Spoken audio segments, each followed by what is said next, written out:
Welcome to the Voice of UK News Updates.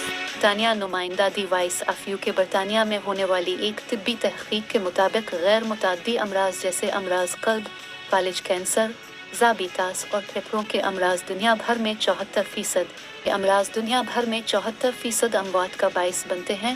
انہیں دائمی امراض بھی کہا جاتا ہے، جو کسی ایک سے دوسرے فرد میں منتقل نہیں۔ اس تحقیق میں دریافت کیا گیا کہ قدرتی ماحول جیسے ساحلوں اور باغات وغیرہ میں ورزش کرنے سے ڈپریشن، ذیابیطس ٹائپ 2 امراض قلب، فالج، آنتوں اور چھاتی کے کینسر جیسے غیر متعدی امراض سے متاثر ہونے کا خطرہ نمایاں حد تک گھٹ جاتا ہے۔ محققین نے بتایا کہ ایسے افراد جن کے لیے ورزش کرنا ممکن نہیں ہوتا، وہ باغات میں چہل قدمی سے اپنی صحت کو بہتر بنا ہے۔ عالمی ادارہ صحت نے 2022 میں ایک رپورٹ میں بتایا تھا کہ اگر لوگوں کی جانب سے جسمانی سرگرمیوں کو عادت نہ بنایا گیا تو 2020 سے 2030 کے دوران غیر متعدی امراض کے سے تحفظ بھی مل سکتا۔ عالمی ادارے کے مطابق 18 سے 66 سال کی عمر کے افراد کو ہر ہفتے 150 منٹ تک معتدل ورزش کرنی چاہیے تاکہ صحت اچھی رہ سکے، مگر عالمی سطح پر 27.5% بالغ افراد ایسا نہیں کرتے۔ قدرتی ماحول میں ورزش کرنے سے غیر متعدی امراض جیسے ذیابیطس ٹائپ 2 کے لاکھوں کیسز کی روک تھام ہو سکتی ہے۔